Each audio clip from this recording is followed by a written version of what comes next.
This video is sponsored by Everand. More on that in a bit. Prior to 2008, I rewatched 10 Things I Hate About You every year. It's a film that was transformative for me and played no small role in helping me form my identity as a preteen back when it was first released in 1999. What can I say? Julia Stiles' cat was the first character I met on screen who helped me see that women can be angry and justifiably so, and that I didn't need to apologize for slapping a classmate who thought it was funny to grab my ass on a dare. The slap was satisfying, his utter shock at being hit was gratifying, and the fact that I was fairly certain that Katarina Stratford, were she to become real in that moment, would have been damn proud of me was electrifying. 10 Things I Hate About You was one of my comfort films, and it maintained that spot until January 22, 2008, when the news dropped that Heath Ledger was dead at 28. And since then, I couldn't do it. I couldn't watch a film that had been so monumental in my life because, I repeat, it was everything to me, and seeing his face just made everything hurt. So for over 17 years, I never went back to watch 10 Things until I decided to give it another go, just to see if it really does still live up to the expectations and my fond memories of it. And you know that saying about never meeting your heroes? Oh boy, is that evergreen. Now, I'm not about to say that 10 Things I Hate About You was a horrible film or that it wasn't good. It's still entertaining as hell.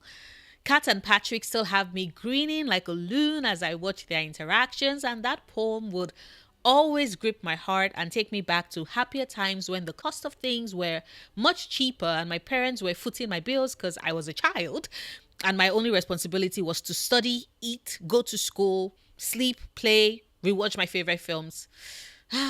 Those were the days. But anyway, as I was saying, 10 Things is still a good film. It's just that there is some subtle messaging woven into it that I never clocked as a child, but which has me side-eyeing the film a lot as an adult, even as I enjoy it. And I think the main reason for that is because of the fact that the film at its core is like yet another film that I watched and enjoyed as a child. Deliver Us From Ever is an adaptation of one of William Shakespeare's most controversial plays, The Taming of the Shrew. Now, I'm going to be the first person to admit that I am a proud William Shakespeare girly. His comedies and dramas have had such an influence in my life. I was the girl in my class with the big tome of the complete works of William Shakespeare that I lugged around everywhere, even to the point of getting back pain at 14. However, you don't need to get back pain by lugging around a tome with the complete works of William Shakespeare about, because it is available electronically on Everand. Yes, people, we have gotten to the part where we talk about the sponsors of today's video. Now, Everand is an amazing repository of books, both audiobooks and ebooks, that you can access at a monthly subscription fee that gives you not one, not two, but 3 books at a cost that is significantly cheaper than its quite popular competitor with a name that rhymes with culpable. Or if, like me, you're someone who is more interested in older books, you can get access to them at an even cheaper cost with Everand. You also get access to podcasts, which works for me as a way to further heighten my reading experience. What do I mean by that, you wonder? Simple. Let's talk about the book from which 10 Things I Hate About You was adapted, The Taming of the Shrew.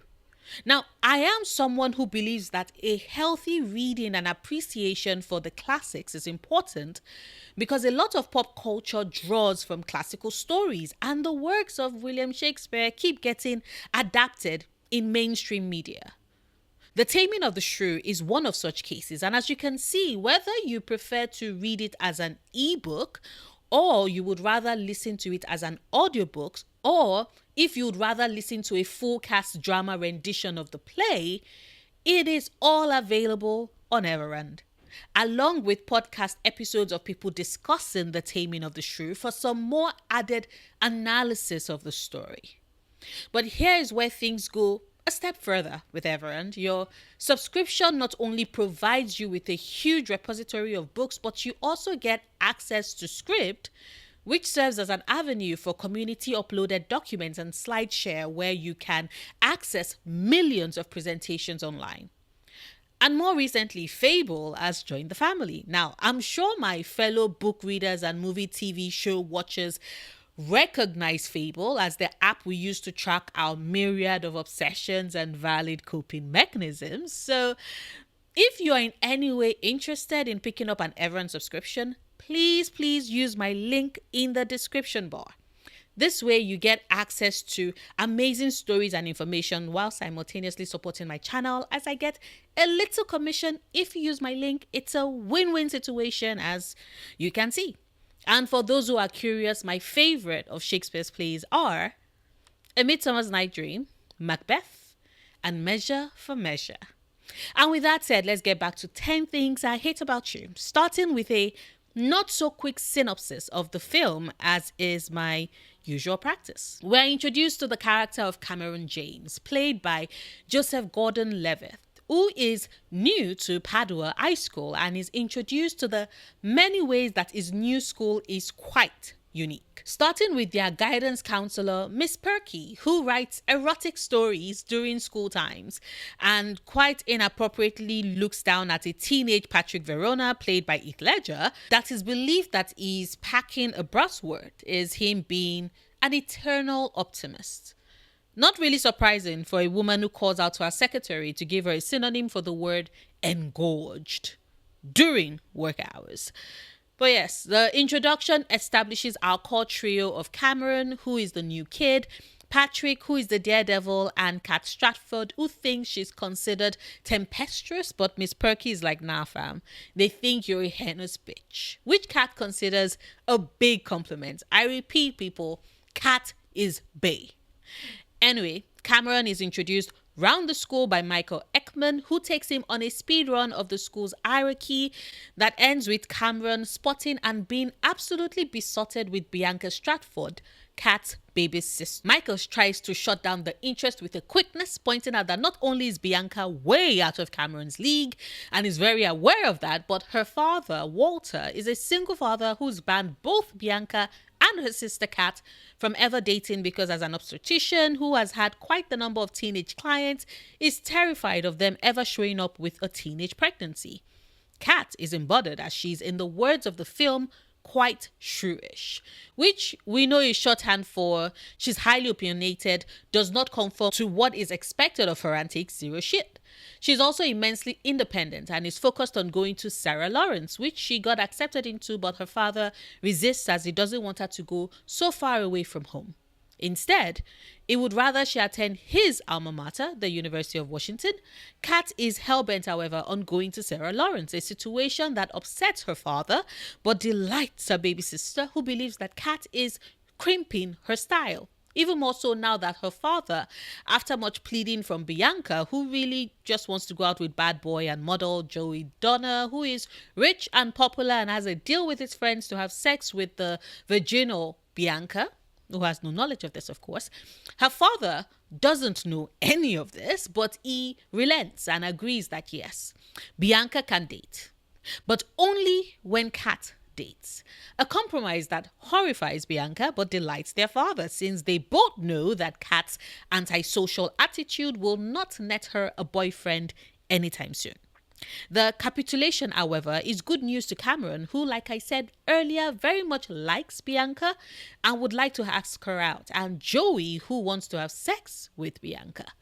When Cameron gets around to asking Bianca out and she lets him know about her father's new rule, she nudges him to try and find someone who would be willing to date Kat so that she can date.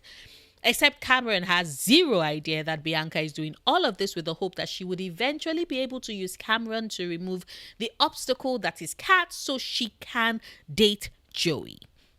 Cameron, therefore, with the help of Michael, decide on school bad boy Patrick Verona, who is surrounded by rumors at school because, like Kat, he too is antisocial and, according to the rumors, has a penchant for dangerous things. And who is more dangerous in their school than Kat Stratford? They work up the courage to talk to Patrick, only to realize that for their plan of paying Patrick, Yes, people, the plan is to pay Patrick to take Kat out on a date so that Cameron can date Bianca. But anyway, they realize that their plan of paying Patrick to date Kat has hit a little snag. Cameron cannot afford it. However, Michael points out that all they need to do is use someone who has the money but none of the brain, which is where Joey comes in. Michael makes the pitch to Joey to pay Patrick to date Kat so that Joey gets to date Bianca. Joey is initially suspicious about why Michael would want to help him out, but once Michael tells him that his hope is that he would be considered cool by association, stupid Joey agrees. He pays Patrick, who then tries chatting up Kat, only to be rebuffed by her several times over.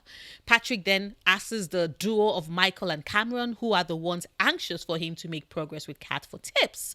And Cameron, with the help of Bianca, sneaks into Kat's room where they snoop around for information that would help Patrick be the man of Kat's dreams.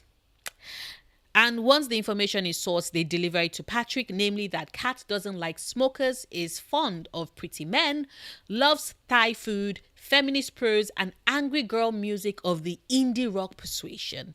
Hell, they even point out that she would be at Club Skunk that night, and Patrick indeed shows up and name drops some of Kat's favorite bands, which, as expected, captures her attention. She finds herself slowly warming up to Patrick and goes with him to a school party, which Bianca and her friend Chastity are happy to tag along because, as per Walter, Kat and Bianca's dad's new rule, now that Kat is dating, Bianca can get to date as well. Walter is not pleased about this, but them's the breaks. Anyway, Kat, seeing Bianca with Joey, gets very upset and turns to tequila, quickly getting sloshed that night. Patrick, concerned about her, follows her all night to make sure that she's safe, and when he takes her back home, an overwhelmed and grateful Kat leans forward to try and kiss Patrick. Patrick, though, pulls back for reasons and doesn't kiss her, a situation that greatly upsets Kat, who storms off humiliated. Cameron, meanwhile, finally realizes that Bianca had been using him all along to get with Joey. Bianca, however, realizes that Joey really is as self-absorbed and shallow as he first appeared and asks Cameron to drive her back home.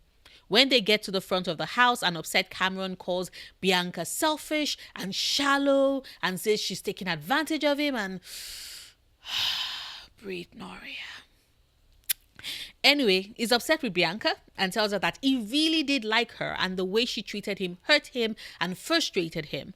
Bianca looks crestfallen as he talks and then takes the plunge to kiss him, smiling shyly at him as she walks away whilst Cameron whoops and cheers in the car. Whilst things are going swimmingly for Cameron, who is through the roof happy that Bianca likes him, Patrick is getting the cold treatment from Kat, who is still upset that she tried kissing him and he pulled away from her. Meanwhile, Joey, who has his plans for Bianca's virginity and finally wants to put them in motion, pays Patrick $300 to take Kat to prom. Patrick initially resists, but when the money hits $300, reluctantly accepts it.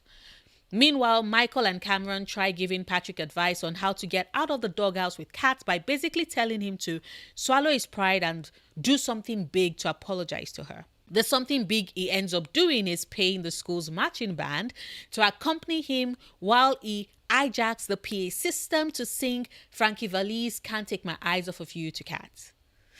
I love you, baby, and if it's quite alright, I need you, baby, to warm the lonely night. I love you, baby, trust in me when I say, oh, pretty baby, don't bring me down, I pray. Oh, pretty baby, now that I've found you, stay and let me love you, baby.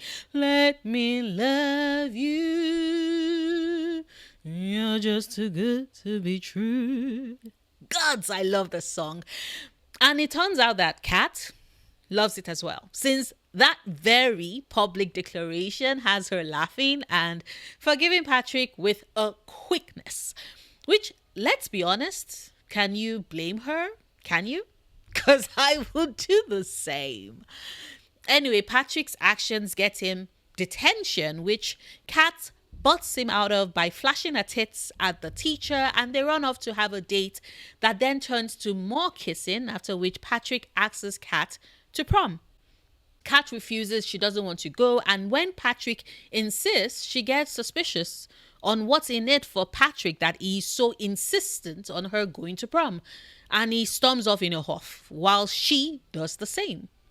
Meanwhile, Bianca, who it turns out is very fluent in French, and it was all part of her play acting as not being very smart, is pissed at Cameron, who is a French tutor, for being a dunderhead and not asking her to prom, that she agrees to go with Joey instead. This is when Kat finally lets her sister know that she and Joey did date back in 9th grade, and she had sex with him, actually, as this was around the time their mother left and Kat wasn't in the right headspace.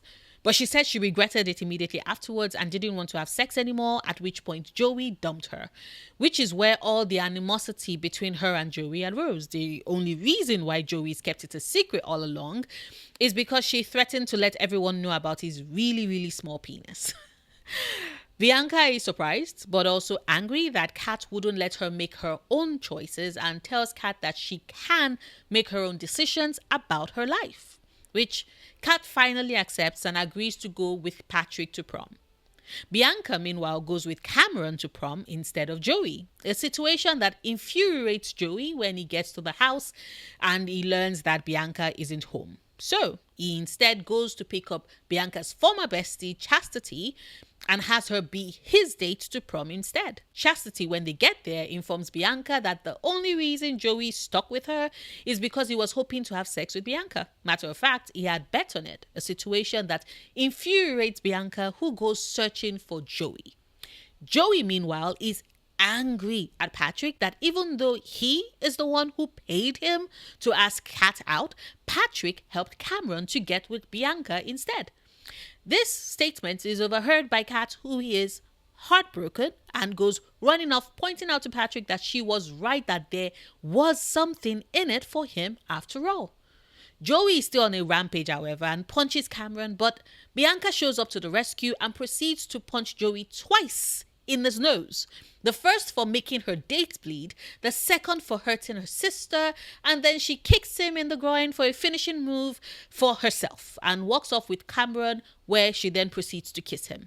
The next day, after Bianca and Kat reconcile, Kat and her father also come to an agreement, with Walter agreeing for Kat to attend Sarah Lawrence, as he doesn't want to keep her tied to him anymore, as she's already showed him how much she's grown. And in class, shortly afterwards, Kat hands in her assignment, which was for the class to write their own versions of Shakespeare's Sonnet 141. And that is where we get Kat's iconic, "I hate the way you cut your hair. I hate the way you drive my car. I hate it when you stare. I hate your big dumb combat boots and the way you read my mind. I hate you so much that it makes me sick and even makes me rhyme. I hate the way you're always right. I hate it when you lie. I hate it when you make me laugh. Even worse, when you make me cry. I hate it when you're not around and the fact that you didn't call. But mostly, I hate the way I don't hate you. Not even close, not even a little bit, not even at all." At the end, she's crying as she runs to her car, where she sees, sitting in the driver's seat, a brand new guitar. Patrick shows up to ask her if she likes the gift. Turns out that all the money he had made from Joey, he instead spent it all to get his girl a guitar, because according to him, some bozo gave him money to take out this absolutely incredibly great girl that he's in love with. Kat's already melting, pointing out that he cannot make this a constant thing, just thinking that he can buy her a guitar every time he pisses her off. And he tells her that, well, there's always drums, bass, and maybe one day a tambourine.